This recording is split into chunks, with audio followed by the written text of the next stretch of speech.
अस्सलाम वालेकुम व्यूअर्स, आप देख रहे हैं कलम कैमरा। मैं हूँ यशफीन जमाल। और जैसा कि आप जानते हैं कि ख़बरें आ रही हैं कॉन्फ्लिक्ट की अज़रबैजान और आर्मीनिया के दरमियान। तो थोड़ा सा आज मैंने सोचा कि ये कॉन्फ्लिक्ट क्या है, दोनों ममालिक का आपस में मामला क्या है, इस वक्त की सिचुएशन क्या है, उस पर थोड़ी सी बात की जाए और आपको कुछ चीज़ें हैं, कुछ फैक्ट्स हैं जिनको लेकर आगे ही दी जाए, और उन पर कोशिश करूँगी कि जो मेरे पास फैक्ट्स हैं वो आपके साथ शेयर करूँ। जब हम बात करते हैं इन दोनों ममालिक के दरमियान तनाज़े की, इस कॉन्फ्लिक्ट की दहाइयों पर मुहित ये तनाज़ा है। 3 दहाइयाँ तकरीबन हो चुकी हैं इस कॉन्फ्लिक्ट को। टेरिटोरियल कॉन्फ्लिक्ट है, लड़ाई जो है वो टेरिटोरियल है। काराबाख का इलाका आर्मेनिया में एक ऐसा इलाका है जो कि अज़रबैजान की टेरिटरी है, लेकिन उस पर कंट्रोल जो है वो आर्मेनिया का है, आर्मेनिया उस पर काबिज़ है। और वहाँ पर जो लोग हैं मेजॉरिटी मुसलमानों की है, पहले नहीं थी, लेकिन कुछ स्टैट्स और फिगर्स ये बताते हैं कि अपनी चॉइस से लोग कन्वर्ट हुए इस्लाम की तरफ वहाँ पर। तो मुसलमानों का इलाका है, अज़रबैजान जो है वो मुस्लिम मेजॉरिटी का मुल्क है, और उनका टेरिटोरियल राइट है उसके ऊपर, जबकि आर्मेनिया का भी उस पर टेरिटोरियल क्लेम है।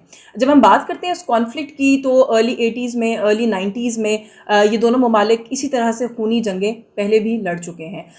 इंटरनेशनल कुछ आलमी ऐसी कुव्वतें थी जिनकी मीडिएशन की वजह से बाद में सीज़ फायर्स होते रहे, लेकिन कोई भी आलमी ताकत बहुत सारी कोशिशों के बावजूद भी अमन मुआहिदा कराने में कामयाब नहीं हो सकी अर्जेंटीना और अज़रबैजान और आर्मेनिया के दरमियान। तो जो इस वक्त की सिचुएशन है उसको अंडरस्टैंड करने के लिए पहले थोड़ा सा जो एक रीजनल वो है सिचुएशन है उसको भी उस पर भी नज़र डालें कि कौन किसको सपोर्ट कर रहा है, किसके ताल्लुकात किसके साथ बेहतर हैं। तो अज़रबैजान के साथ तुर्की की सपोर्ट है। 80s में सोवियत यूनियन से अलहदगी के बाद तुर्की पहला मुल्क था जिसने अज़रबैजान को रिकग्नाइज़ किया। एक साबिक तुर्क सदर तो जो है वो 2 स्टेट्स 1 नेशन का नारा भी लगा चुके हैं, और मौजूदा जो लीडरशिप है तुर्की की वो भी हर तरह की सपोर्ट इस मौजूदा कॉन्फ्लिक्ट के तनाजुर में भी एक्सटेंड कर चुकी है अज़रबैजान को। और जब हम हर तरह की सपोर्ट की बात करते हैं तो बहुत कैटेगोरिकली कहा गया कि हर तरह की सपोर्ट दी जाएगी, चाहे वो माली है, चाहे वो डिप्लोमेटिक है, वो किसी भी तरह की जो है वो सपोर्ट है वो तुर्की की अज़रबैजान के साथ है और आर्मेनिया के ख़िलाफ़ है। रीजनल प्लेयर्स की बात करें, इंपॉर्टेंट प्लेयर्स की बात करें, तो समझा जाता है कि आर्मेनिया रूस के करीब है, लेकिन हैविंग सेड दैट रूस के अज़रबैजान के साथ भी जो ताल्लुकात हैं वो मुनासिब हैं।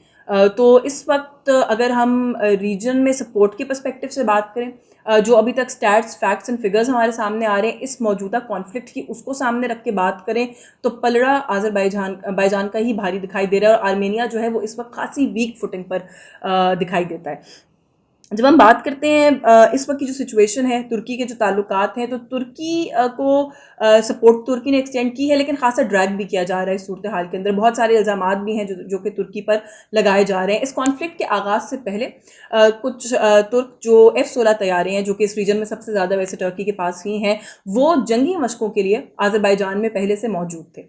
बड़ी खूबसूरती के साथ आर्मेनिया ने उस चीज़ को जो है वो प्ले आउट किया है और ड्रैग किया है इस बात को कॉन्फ्लिक्ट के अंदर कि उनका एक Su-25 तैयारा तबाह हुआ है, और आर्मेनिया का क्लेम ये है कि वो टर्किश F-16 तैयारे ने तबाह किया, जिसको ऑफ कोर्स टर्की ने डिनाई किया है और अभी तक इस तरह की किसी भी चीज़ को वो एक्सेप्ट नहीं कर रहे। अच्छा, इस इल्ज़ाम से पहले एक इल्ज़ाम ये भी लगा चुका है आर्मेनिया तुर्की पर कि सीरियन कैंप्स में ट्रेन हुए हुए 4000 जंगजू अज़रबैजान की सपोर्ट के लिए तुर्की ने भेजे हैं, जिसकी वजह से आर्मेनिया का ये कहना है कि जो हमें मुंह की खाना पड़ रही है और जो हमें मार पड़ रही है, हमारी धुलाई हो रही है, उसके अंदर उन जंगजुओं का एक बहुत बड़ा किरदार और हाथ है।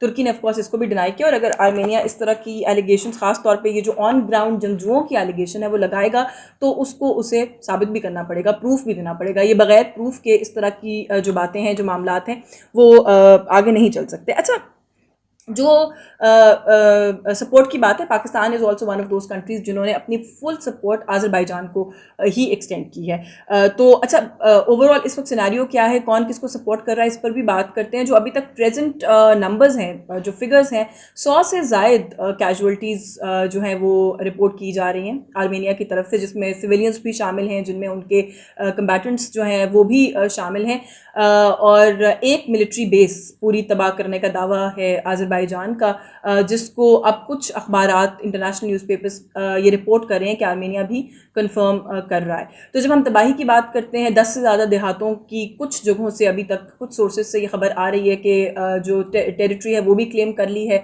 आज़रबाईजान ने, और आज़रबाईजान बहुत ज़्यादा एक जारहाना रवैया इख्तियार किए हुए दिखाई दे रहा है इस पूरे कॉन्फ्लिक्ट के अंदर, जबकि जो कैजुअल्टीज़ हैं आज़रबाईजान की साइड पे वो कोई भी ऑफिशियल डेटा इसके हवाले से रिलीज़ नहीं कर रहे, लेकिन सोर्सेज से जो इतलात हैं आर्मेनिया से जो लॉस ऑफ लाइफ है, जो लॉस ऑफ इंफ्रास्ट्रक्चर है, वो बहुत कम बताया जा रहा है कि आज आज़रबाईजान की साइड के ऊपर हुआ है, और ये भी कि जो मामलात हैं वो खासे अंडर कंट्रोल हैं फॉर आज़रबाईजान।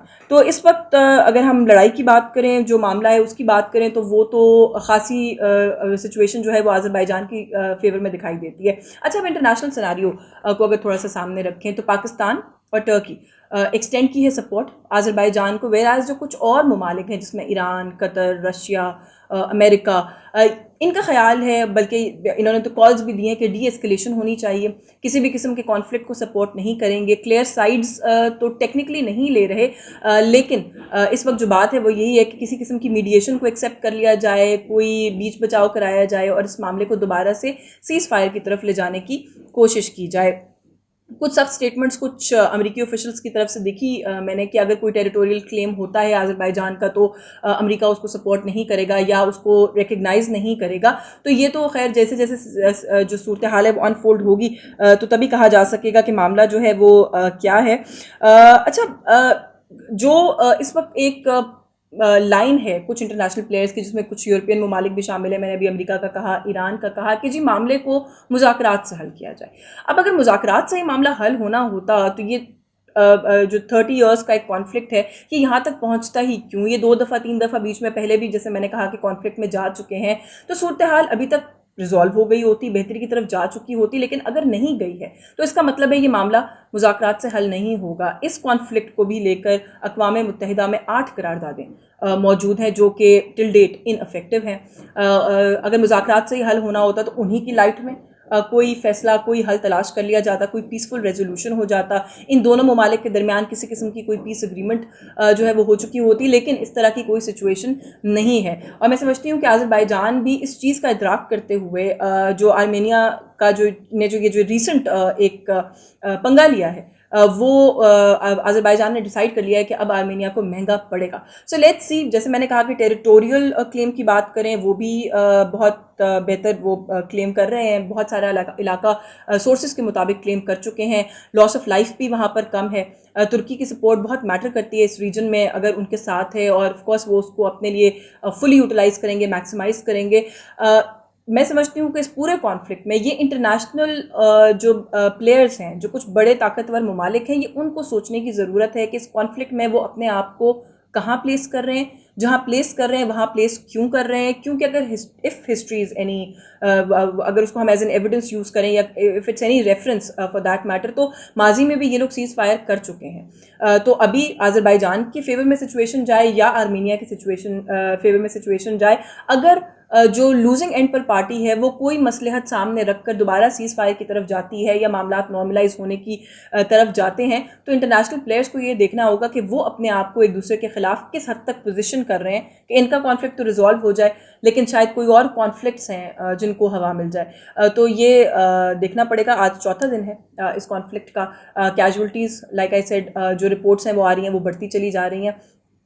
लेट्स होप कि ये कॉन्फ्लिक्ट जो है ये बेहतरी की तरफ जाए, और जो लोग इस वक्त जो जो जो काबिज फ़ौज है उसको लेट्स होप, जो कि अभी तक सिचुएशन है कि शिकस्त हो रही है, शिकस्त ही हो। मुझे इजाज़त दीजिएगा। अगर अभी तक आपने हमारा चैनल सब्सक्राइब नहीं किया, सब्सक्राइब कीजिएगा। आपको ये वीडियो पसंद आई है तो इसको लाइक कीजिएगा। अल्लाह हाफ़िज़।